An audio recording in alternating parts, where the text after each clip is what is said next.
Ok. Bonjour frères et sœurs. Et bonjour à tous ceux qui viennent pour la première fois. Ça fait plaisir. Ça fait plaisir de voir toujours de nouvelles têtes. Parce que le royaume de Dieu, l'église de Jésus, elle est immense. Et j'essaie toujours de m'imaginer, je travaille beaucoup du chapeau de temps en temps, hein. C'est pas l'âge seulement, hein. Il y a longtemps, hein. Mais j'essaie toujours de m'imaginer l'église entière. Et tous ceux qui ne sont pas là devant moi aujourd'hui. Tous ceux que le Seigneur aime, tous ceux qu'il fait grandir. Et je m'imagine un petit peu que ce peuple, eh ben, on ne pourra jamais le compter. On ne pourra jamais le compter. Il est tellement grand. Et dans tous les pays. J'ai navigué un petit peu dans ma vie aussi. Pas très loin, pas beaucoup, mais suffisamment. J'ai été vers l'Est, en Roumanie.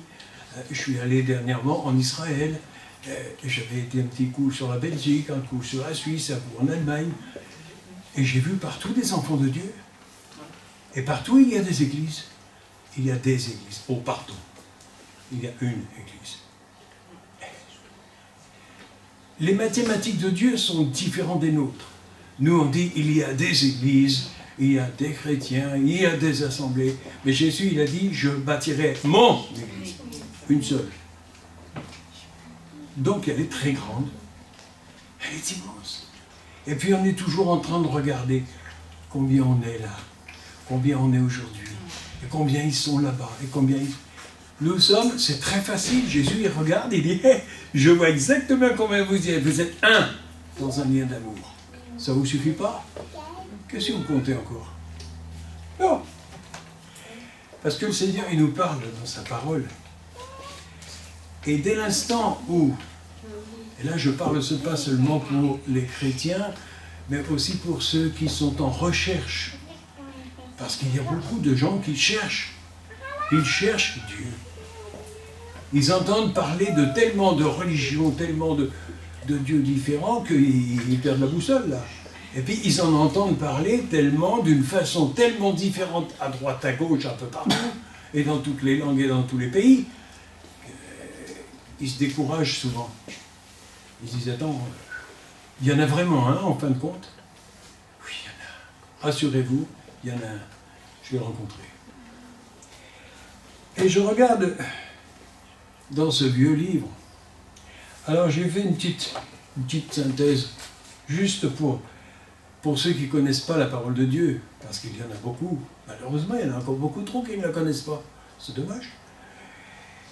Alors, la mienne en particulier, elle fait 1,487 kg. Elle a 2220 pages. Elle fait 17 cm dans un sens, 24 dans l'autre. 4 cm 7 d'épaisseur. Oui, on peut connaître beaucoup de choses sur la Bible.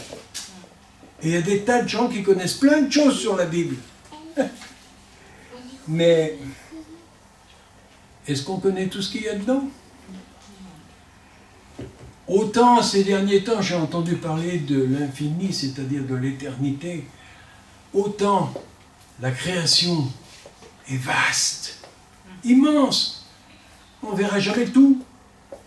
On a le privilège aujourd'hui d'avoir l'Internet et de pouvoir regarder des vidéos d'autres pays, d'autres régions, la brousse avec les animaux, les forêts, les fleurs, les variétés. On a une ressource extraordinaire de voir, mais on n'a pas encore tout vu. On n'a pas encore tout vu. Bon, et puis malheureusement, quelquefois on recherche très loin, mais on ne regarde pas tout près ce qu'il y a. Ça, c'est dommage. Parce que de tout près, il y a aussi beaucoup de choses. Alors, j'ai un frère dernièrement qui a été faire un petit tour en hélicoptère au-dessus de Colmar. Il a prié pour la ville de Colmar. Magnifique. Alors quand je vais le rencontrer, la prochaine fois que je vais le voir, je vais lui demander, est-ce qu'il a remarqué quelque chose de très remarquable? Comment on a une vision différente quand on est au ras de la ville, dans les rues, et quand on est là-haut. Là-haut, Les gens sont tout petits, tout petits, tout petits, tout petits. Mais Dieu les voit tous. Tous, un par un. Il te voit, il me voit, il nous voit, il nous connaît et il nous aime. Alors, je me suis penché beaucoup sur la parole ces derniers temps, comme je le fais régulièrement, pratiquement tous les jours, depuis, je vous dis pas combien. Ça remonte à loin. Et chaque fois que je reprends la parole, je relis les versets que j'ai déjà lus des dizaines et même des centaines de fois. Mais chaque fois que j'en lis un, j'ai l'impression que c'est la première fois que je le vois. Parce qu'il me parle personnellement d'une façon nouvelle. D'une façon nouvelle et d'une façon actuelle. Et là, je suis encore émerveillé et même sidéré de voir comme le Seigneur fait bien toutes choses. Et ça, je l'ai déjà dit plusieurs fois ici. Nous ne nous concertons pas à l'avance pour savoir de quoi on va parler dimanche. Et quels seront les chants qui vont être donnés? Est-ce qu'on va essayer de s'accorder un peu les uns avec les autres? Pourquoi faire? Puisque le Saint-Esprit le fait lui-même. Et il le fait si bien. Je vous reciterai quelques phrases que nous avons chantées ce matin. Vous allez voir. Là, le Seigneur, il a fait une merveille de plus. Et c'est le premier chant qu'on a chanté. Dieu fait des merveilles. Ben là, il en a encore fait une. Et il en fait régulièrement. Et tous les jours. Alors, quand je regarde dans la parole de Dieu, dans le prophète Ésaïe, au chapitre 55 et au verset 6, cherchez l'Éternel pendant qu'il se trouve. Invoquez-le pendant qu'il est prêt. Et même plus près encore. Et plus près. Et plus près encore. Il est dedans. Il est là. Pourquoi on le cherche si loin? Alors le titre de ce message de ce matin, c'est « Quelles sont vos recherches? Quelles sont tes recherches ?» Là. Toi qui regardes la vidéo. Ouh, bonjour, c'est pour toi aussi. C'est une question pour toi. Quelles sont tes recherches? Est-ce que tu recherches l'Éternel, Dieu, le paradis, le royaume de Dieu, le paradis? On vient aussi d'en parler, regardez comme il fait bien les choses, le Seigneur. Magnifique, bien sûr. Nous avons beaucoup de mal à imaginer le royaume de Dieu. Et pourtant, Dieu nous demande bien dans sa parole de le rechercher constamment, tous les jours, à toute heure. Et puis il nous dit aussi des choses qui sont plus précises, plus actuelles, pour nous, ici, aujourd'hui. Et il nous dit dans le prophète par la bouche du prophète Jérémie, ça remonte à loin. Et le petit Jérémie, croyez-moi, quand il a sorti cette phrase, il ne savait pas à qui il l'envoyait, à qui elle s'adressait. Et il ne savait pas, et il ne pouvait pas savoir, le pauvre, qu'elle s'adressait aussi à nous, à toi, à moi, aujourd'hui, ici. Voilà une des merveilles de la parole de Dieu. Et à partir de ce moment-là, quand je lis la parole de Dieu, j'ai tout à fait conscience que c'est la parole de Dieu. Aucun être humain, aucun écrivain, il y en a dans toutes les académies françaises et ailleurs, il y a des écrivains remarquables, mais aucun, absolument aucun d'entre eux n'aurait pu écrire ça. Et Jérémie, il nous dit... Pourquoi? Jérémie quoi? Jérémie 29, verset 7. Pardon. Mais j'ai encore la liste des références, je pourrais la donner pour ceux qui veulent prendre des notes. Recherchez le bien de la ville où je vous ai amené en captivité, là où je vous ai amené en demeure, habiter, résider. Recherchez le bien de la ville où je vous ai amené en captivité et priez l'Éternel en sa faveur. Waouh! C'est ça qu'il faut chercher. parce que votre bonheur dépend du sien. Il faut aller jusqu'au bout quand on lit la parole de Dieu. Hein. La phrase complète. Parce qu'on peut extraire un petit verset par-ci, un petit mot par-là, et lui faire dire tout ce qu'on veut. Mais comme disent bien que les pasteurs les plus anciens, les classiques de la connaissance de la parole de Dieu, rien ne sert de sortir un verset de son contexte pour en faire un prétexte. C'est ce qu'ont fait les sectes et les religions autrefois. Malheureusement, ça n'a pas donné du bon résultat. Recherchez le bien de la ville dans laquelle vous vous trouvez. La ville, le village, la maison, le bloc HLM dans lequel nous habitons, notre voisinage. Premièrement, bien sûr qu'on peut aller plus loin. On peut voyager encore et aller apporter la parole de Dieu au-delà du monde, au-delà des frontières. Hein? Mais premièrement, recherchez le bien de la ville où je vous ai placé. Parce que c'est lui qui nous a placés là où nous sommes. Alors beaucoup m'ont demandé au cours des années, ça fait une quinzaine d'années qu'on est ensemble, hein, Paul, hein, et beaucoup m'ont demandé, mais pourquoi tu fais 35 km pour aller au culte le dimanche matin? Tu ne peux pas trouver une église plus proche de chez toi? J'ai dit, attends, moi le Seigneur il m'a dit, viens, là j'ai besoin de toi. Je viens, j'y suis, je lui obéis, et c'est tout ce qu'il nous demande, d'obéir à sa parole.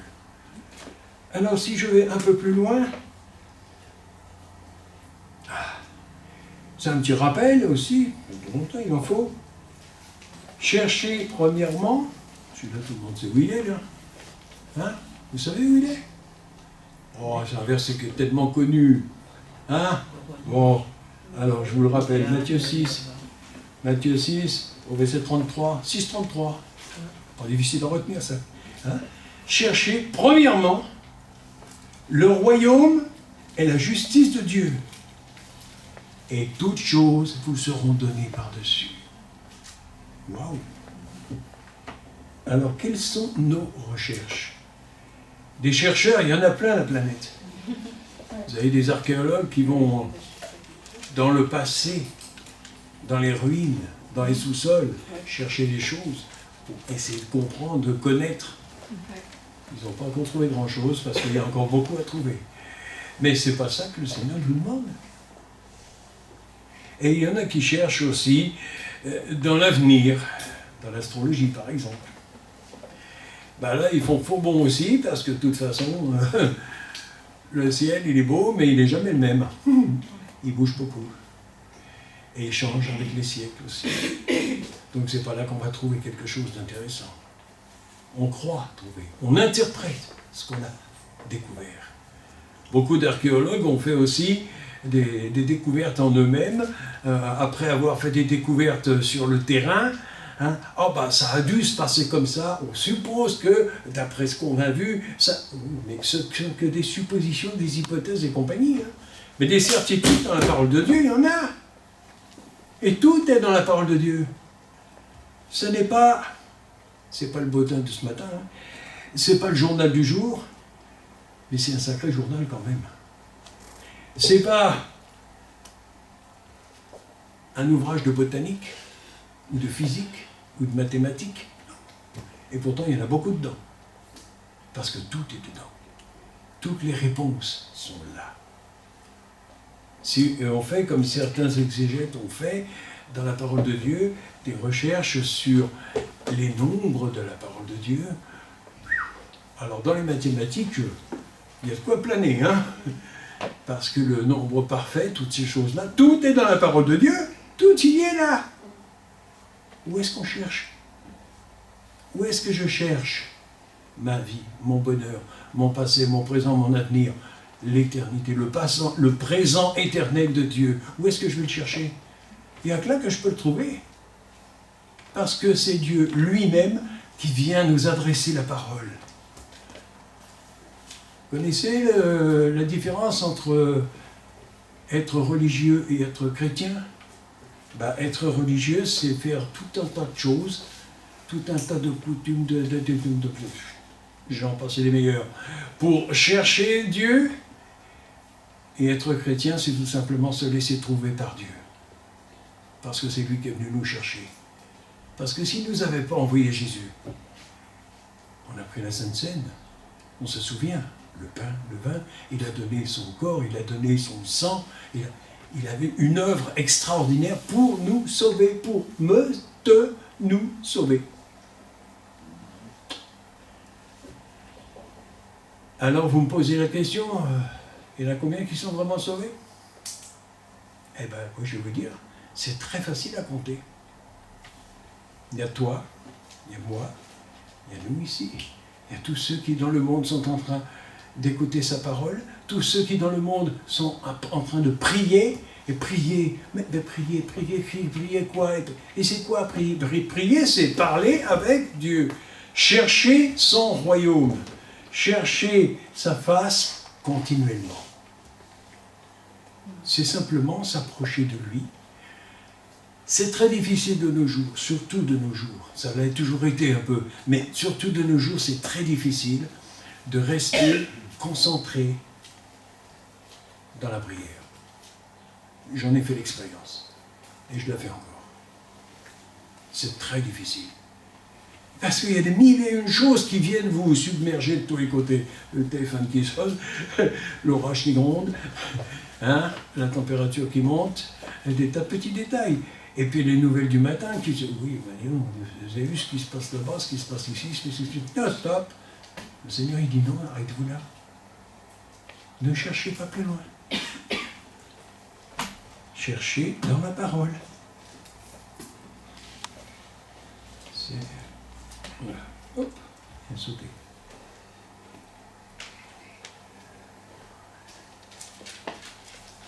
C'est bien les petits onglets pour retenir les versets pour pas mettre toutes les pages. Ça fait gagner du temps, mais ça ne tient pas très bien. Que la parole de Christ, donc la parole de Dieu, demeure en vous dans toute sa richesse. Ça, c'est Colossiens 3, 16. Et si je viens à la page avant, le signet a sauté, mais je me souviens que j'étais là hier. Donc je la retrouve tout de suite. Est-ce que nous sommes nés de nouveau? Amen. Amen. Qui est né de nouveau? Alléluia. Oh, pas plus? Oh si. Ah bon, quand même. Bon, je lève deux mains. C'est pour ceux qui n'ont pas levé la sienne.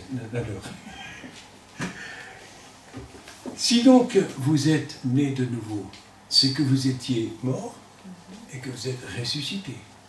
Nous sommes nés en Jésus. Okay? Nous sommes ressuscités avec lui. Quand lui est mort, il a emmené notre vie. Et quand il est ressuscité, il nous a ramené la vie. Okay? Alors si donc vous êtes ressuscités avec Christ, l'apôtre Paul pose la question aux Colossiens.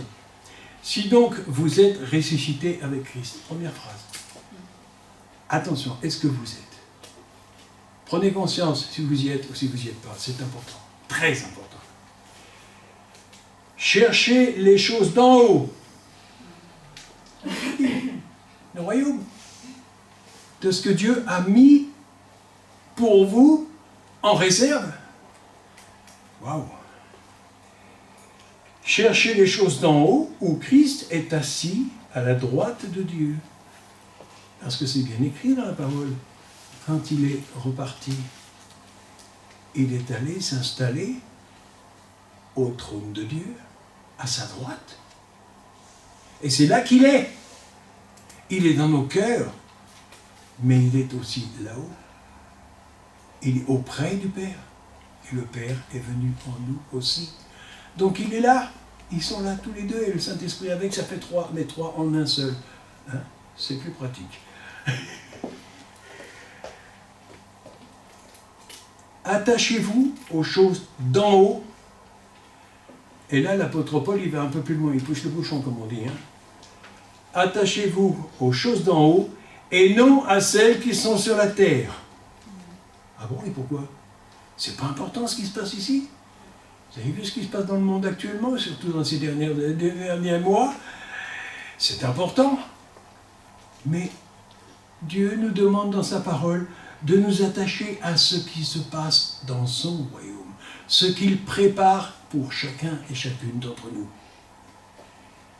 Notre vie, elle est en lui. Nous sommes cachés en Christ.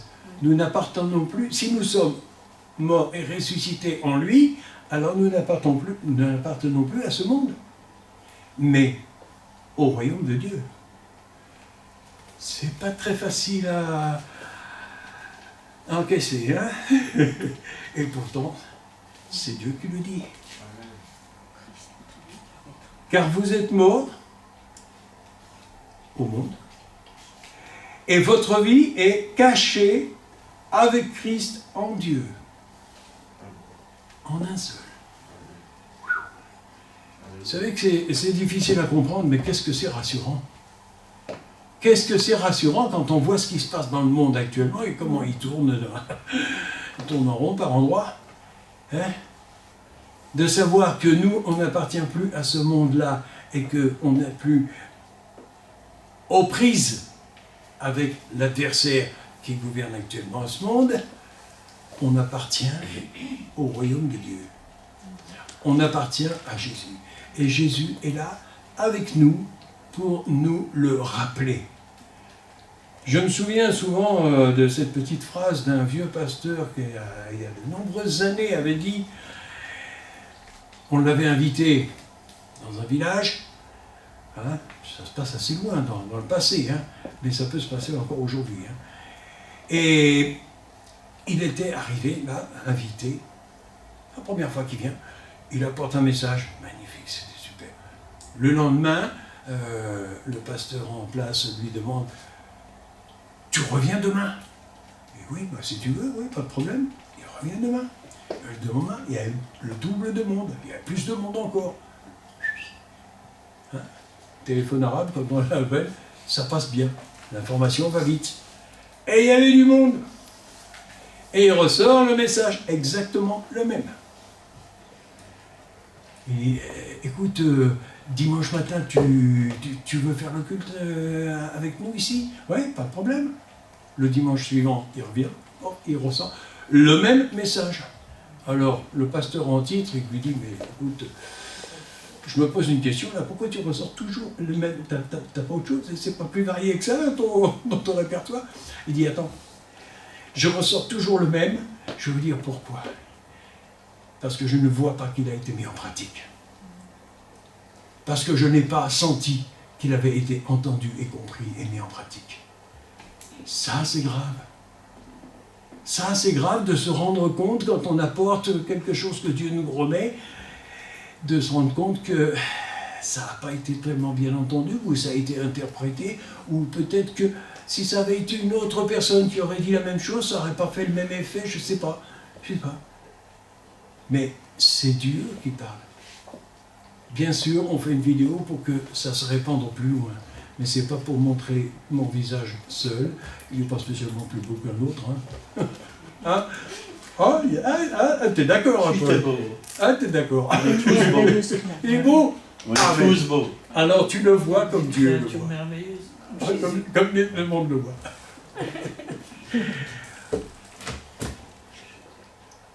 En résumé, qu'est-ce que Dieu nous demande ce matin? De bien entendre sa voix à travers son serviteur.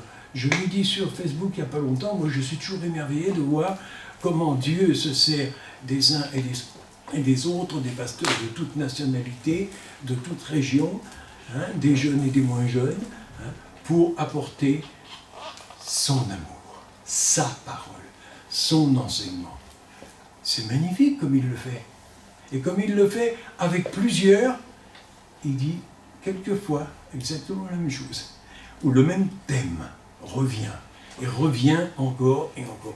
Et pourquoi on me dirait à moi que je me répète quand je viens rapporter quelque chose? D'accord. Et pourquoi on ne dirait pas à Jésus, dis non Seigneur, tu te répètes, ça fait 2000 ans que j'entends le même évangile. Hein? Ah, ben oui. Et pourquoi? Et bien là, je crois que Jésus répondrait la même chose que ce vieux pasteur. Il dit, j'attends impatiemment de voir qu'il a été mis en pratique et qu'il y a une progression. Imaginez, ça c'est, le Saint-Esprit me donne les images au passage, c'est pas mal non plus d'ailleurs, il fait mieux que moi toujours de toute façon. Et imaginez un professeur de physique ou de maths dans son université, il y a plein de monde, les élèves sont là, ils prennent des notes, et il répète son cours, il fait son cours. Et puis la semaine suivante, il vient de nouveau et il fait la suite de son cours. Il ne reprend pas le même, il prend la suite logique de tout ce qu'il a enseigné. Et il va voir très vite ceux qui ont bien entendu et mis en pratique ce qu'ils ont travaillé la semaine passée, parce que ceux qui sont complètement dans le flou, le deuxième cours, il ne leur servira à rien du tout. Ils n'auront plus rien compris.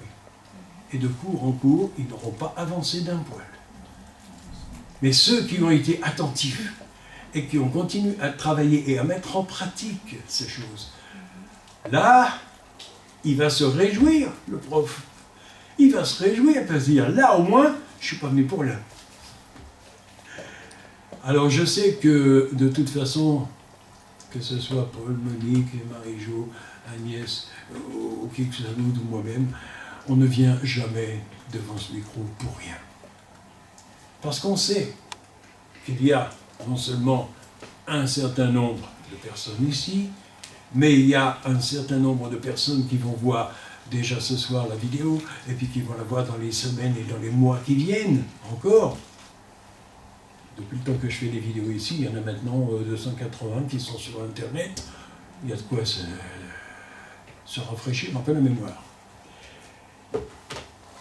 Donc, si je résume un peu ce message, cherchez l'Éternel constamment.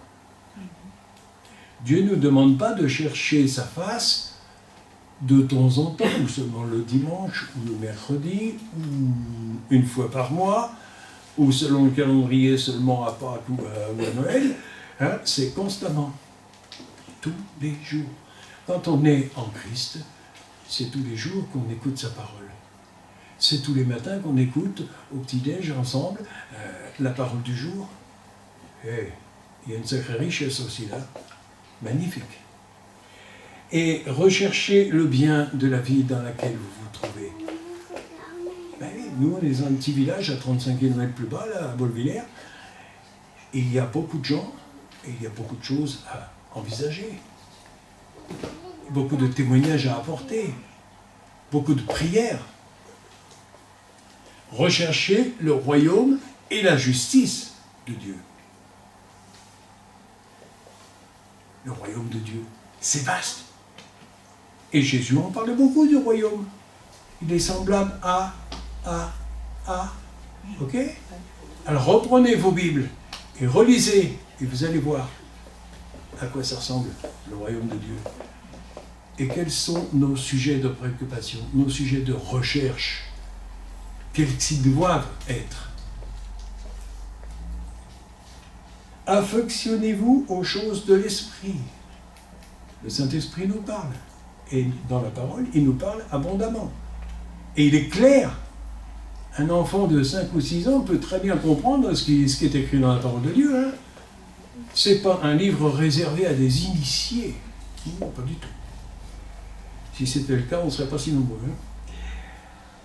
Rechercher les choses. Donc, en conclusion, ma recherche, est-ce qu'elle est fixée sur Dieu et sur la parole de Dieu, ce qu'elle signifie pour moi, le sens qu'elle a dans ma vie personnelle, et pas seulement dans mon passé, parce que j'ai subi beaucoup d'épreuves, mais le Seigneur, il m'a toujours relevé, ce qui est écrit aussi dans la parole de Dieu. Hein? Mon but et mon sens, le sens de ma vie, c'est quoi? C'est d'accomplir ce que Dieu me demande d'accomplir. Je le fais à ma mesure. Je suis quelquefois maladroit, moi, ça c'est possible. Parce que personne n'est parfait, hein, ni vous ni moi. Hein. Donc, on est un peu rassuré quand on entend ça. On se dit, dans ce cas, ça va, je suis pas pire qu'un autre. Je ne suis pas encore meilleur non plus. Hein. Bon. Donc, ce n'est plus une question de religion. C'est une question de relation. Si ma relation avec Dieu doit s'établir, si elle est déjà établie, ou si elle n'y est pas encore pour ceux qui vont commencer, je vous encourage. Elle commence ici, la relation. Dans sa parole. Parce que dans sa parole, il y a tout ce qui nous concerne, tout ce qui me concerne. C'est clair. Dieu ne parle pas pour ne rien dire. Il l'a déjà dit lui-même dans sa parole. Ma parole ne revient pas à moi sans avoir produit l'effet à laquelle je l'avais destinée. Parce que la parole que je vous apporte aujourd'hui, elle produira quelque chose. Elle transformera quelque chose dans votre vie intime, personnelle. Ou dans votre vie de couple aussi. Dans votre vie de famille. Dans votre vie régionale.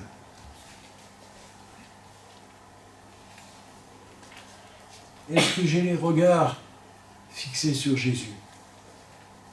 Est-ce que mes regards, mes recherches, sont dans des fouilles archéologiques pour voir autrefois qu'est-ce qui s'est passé, et pourquoi ça s'est passé comme ça, et pourquoi pas autrement, et qu'est-ce que ça a pu produire? Ou est-ce que mes regards sont fixés sur Jésus aujourd'hui, ici, maintenant, Seigneur? C'est vers toi qu'il faut que je regarde. Alors je regarde vers toi. Et je te demande, Seigneur, qu'attends-tu de moi aujourd'hui? Qu'attends-tu de nous aujourd'hui?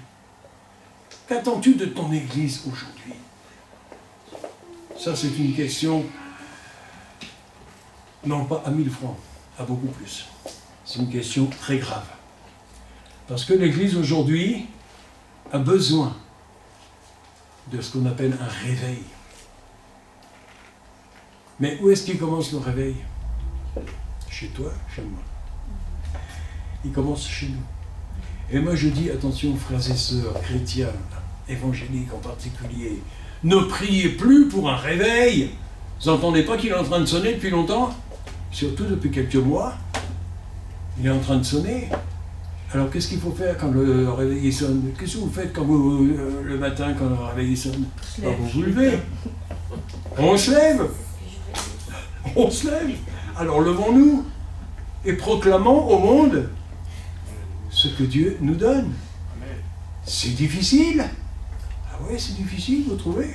Moi, je trouve pas. Vivre la vie chrétienne dans l'environnement où Dieu nous a placés, il nous donne, lui aussi, par son esprit, la force, les mots, les gestes, les attitudes qui sont nécessaires. Et ça passe très bien quand c'est lui qui dirige tout. Mais si nous, on essaye de faire des efforts et de faire déjà des hautes études de rhétorique et tout pour arriver à sortir un message dimanche, on n'est pas sorti de l'auberge. On n'est même pas encore rentré. C'est très compliqué.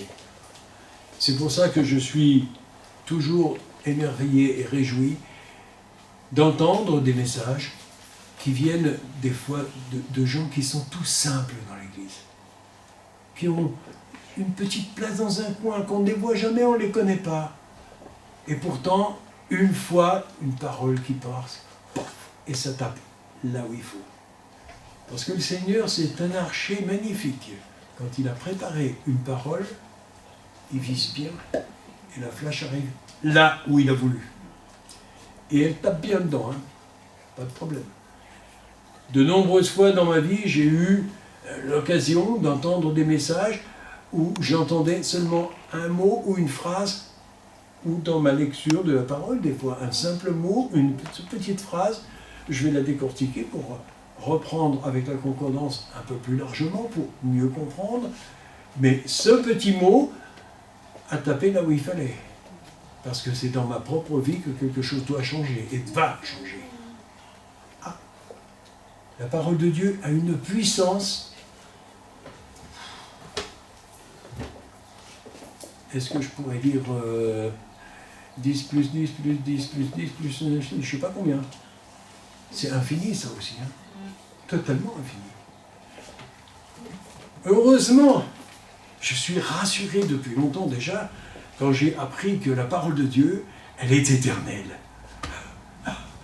Parce que la vie que je vais avoir vécue, quand j'arriverai au bout, hein, que ça soit à 90, 100, 110, 120 ans, je ne sais pas. Hein. À la limite, c'est 120 ans la parole de Dieu, je ne sais pas. Hein. Bon, mais elle ne m'aura jamais suffi pour tout comprendre. Je peux lire la parole de Dieu dès la première à la dernière page, une fois, deux fois, trois fois, 10 fois, 20 fois dans ma vie, j'aurais toujours rien compris.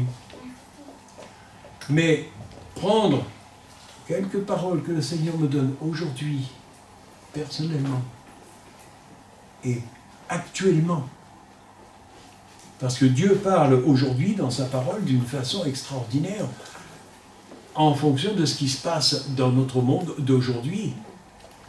Ces paroles n'auraient eu aucun effet il y a 10 ans, il y a 20 ans, il y a 10 siècles. Rien du tout. Les prophètes, hein, les premiers dans l'Ancien Testament, vous voyez les prophètes, ils ont sorti des paroles, ils n'avaient aucune conscience à qui ils les adressaient, et ni pour qui, ni pourquoi, ni pour quand. Et pourtant, la majorité de ces prophètes se sont accomplis seulement des siècles après leur passage. Mais ils ont été fidèles et obéissants. Et ils ont apporté la parole de Dieu, pas leur interprétation. Malheureusement, parmi les traducteurs, il y en a beaucoup trop qui ont fait des interprétations un peu bizarres, qui ont un peu déformé le but que Dieu s'était fixé. Mais il sait très bien redresser les choses. Il sait très bien remettre les choses en place. Et c'est sa parole. Vous savez, j'ai en mémoire à l'instant un petit détail aussi, qui nous montre la puissance de la parole de Dieu. Nous sommes, avec mon épouse, nous sommes allés en Israël récemment. Nous avons visité Qumran, les grottes de Qumran, les manuscrits. Et quand en 1947, juste un an après ma naissance d'ailleurs, en 1947, quand ils ont trouvé, les bergers, hein, les manuscrits, ils ont trouvé l'intégralité du prophète Ésaïe recopiée. Et quand ceux qui, les sommités en Israël, ont déroulé les textes, ils l'ont comparé tout de suite pour voir avec les traductions d'aujourd'hui, en hébreu, en grec, en araméen, en français, en anglais, en allemand et tout. Ils n'ont pas trouvé un mot de trop. Aucune différence. La parole de Dieu est restée intacte à travers les siècles. Aucun livre au monde n'a pu en faire autant. Et n'en fera autant. Alors quand nous avons chanté ce matin, grandes et merveilleuses sont tes œuvres, Seigneur. Dites-moi que c'est pas vrai. Que Dieu est un Dieu puissant, très puissant, et qui règne. Vous en avez entendu quelques échantillons. Vous avez vu que, sans concertation, ma sœur a choisi ses chants en fonction de ce que l'Esprit lui conseillait, et elle est tombée pile sur le thème complet du message de ce matin. Compte les bienfaits de Dieu. Eh bien oui, tiens, ça c'est une bonne parole aussi. Alors, mon frère, ma sœur, hein, passe ton temps à prier, à intercéder et à compter les bienfaits de Dieu dans ta vie, et tu n'auras plus le temps de critiquer qui que ce soit, ni de discuter politique. Crois-moi, tu n'auras plus le temps.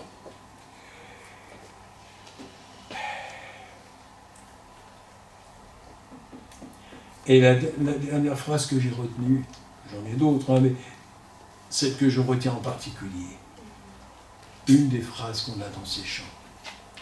Dieu est mon essentiel. Tout ce dont j'ai besoin est en lui, est en toi, Seigneur. Tout ce dont j'ai besoin, toutes mes questions, tous mes questionnements personnels, familiaux, dans ce monde, tout est dans la parole de Dieu. Tout est là. Alors restons attachés à la parole de Dieu, de plus en plus en plus. Et conseillons autour de nous, non seulement conseillons, mais offrons aussi autour de nous des Bibles. Ça, c'est le livre qui a été le plus traduit, le plus vendu, distribué à travers le monde, à travers plus de 2000 langages. Et il est toujours là, éternel. Beaucoup se sont cassés la tête pour arriver à le faire disparaître. Beaucoup ont donné leur vie pour qu'il reste en place. Beaucoup ont essayé de le brûler, de le détruire. Mais la parole de Dieu est toujours là. Alors, une des merveilles pour laquelle nous pouvons remercier Dieu aujourd'hui, ici en France, c'est que le Seigneur nous a permis de l'avoir chacun sa Bible et chacun tout loisir de l'étudier, de l'entendre, de la lire, non pas de la traduire. Il n'y a rien à traduire. Dieu a donné exactement ce qu'il faut. Moi, je travaille mon étude de la parole de Dieu avec plusieurs traductions, mais je m'aperçois que les traductions, ça ne sert pas à grand-chose en fin de compte, parce qu'ils disent tous la même chose. Des fois, c'est avec un mot différent. Comme moi, j'ai des mots à moi, mais le sens reste toujours le même, et l'effet de la parole de Dieu dans ma vie est toujours le même, quelle que soit la traduction. Merci Seigneur, parce que tu nous as donné encore ce matin ta version des faits, ta version des choses. Tu nous as dit, Seigneur, ce matin, ce que nous devons faire, ce que nous devrions faire si nous ne l'avons pas encore fait. Et pour ceux qui ne connaissent pas encore Dieu, qui ne connaissent pas encore la parole de Dieu, qui ne lui ont pas tout donné déjà, plongez dans la parole de Dieu, écoutez-la et mettez-la en pratique. Croyez-moi, votre vie, comme a dit un de nos chants, après ça, vous ne serez plus jamais les mêmes. Amen. Amen.